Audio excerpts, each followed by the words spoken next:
He was the first person who ever told her she had what it took. The email arrived on a Thursday morning. At first, she thought it had been sent to her by mistake.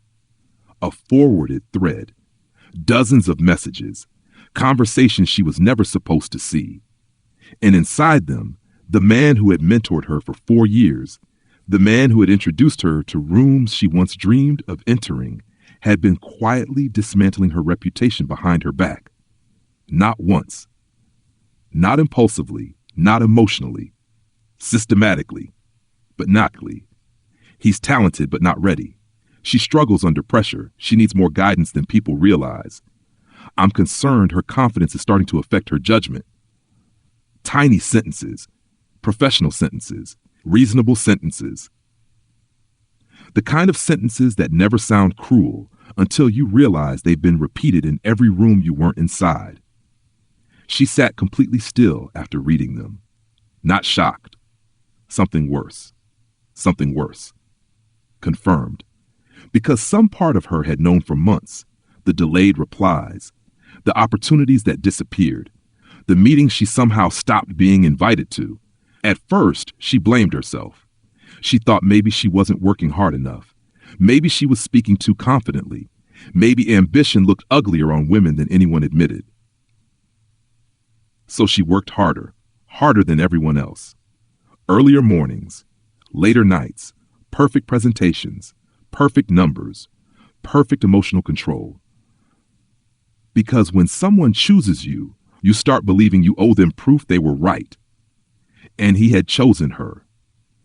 He introduced her to important people, quoted her ideas in meetings, told others she was brilliant. In the beginning, it felt like someone finally saw her. She had spent most of her life trying to earn visibility, trying to become impressive enough to deserve love. Children who grow up believing approval must be earned often mistake mentorship for safety. So when he noticed her, she gave him complete trust. That was the first thing he took. Dark psychology calls this control disguised as guidance, one of the most sophisticated forms of professional betrayal, because it doesn't begin with cruelty. It begins with investment. I believe in you. I'm helping you. I'm building your future. But hidden underneath that support is a condition. You are allowed to rise, just never high enough to stop needing the person who built the ladder. The first crack appeared during a meeting. She pitched an idea. The room loved it. He nodded supportively. And later, when the follow-up email arrived, her idea belonged to the team, not her. The second time it happened, she convinced herself it was accidental. The third time, she went to him directly. And he smiled, warmly, patiently, concernedly. I just think you're moving a little too fast. I don't want people to misunderstand your confidence. You're incredibly talented, but perception matters. She left the conversation apologizing. That was the moment she should have understood. Not every attack sounds like hostility. Some attacks arrive wrapped in mentorship. Professional gaslighting rarely screams. It whispers. It makes you question your instincts, question your memory, question whether the discomfort you feel is even real. And the more emotionally intelligent the manipulator is, the kinder they sound while doing it. Then came the year everything changed. Her work started getting noticed independently. People emailed her directly instead of going through him. Executives remembered her name. Projects succeeded because of her decisions. For the first time, she no longer needed his permission to enter the room. That was when he started disappearing her. Introductions became shorter. Recommendations never materialized. Her mistakes became strangely visible. Her successes strangely quiet. And suddenly, every opportunity arrived carrying a shadow of doubt she couldn't explain. Until the email, almost whispering. He had been planting those doubts everywhere for almost a year. Not enough to destroy her openly, just enough to make people hesitate before trusting her completely. That's how covert envy works, not through explosions, through erosion. A sentence here, a concern there, a subtle warning placed carefully into the right ear. Calm until eventually people stop seeing you clearly without even knowing why. She closed the laptop, made tea, stood at the window of her apartment watching rain slide down the glass. And for the first time in months, everything finally made sense. The confusion, the anxiety, the feeling that she was shrinking inside rooms she once felt powerful in. He had been building her publicly while reducing her privately. She thought about confronting him, thought about forwarding the emails, thought about exposing everything. But something inside her had changed, because suddenly she understood something terrifyingly clear. If she confronted him, he would become the center of the story again. And she was tired of building her life around his reactions.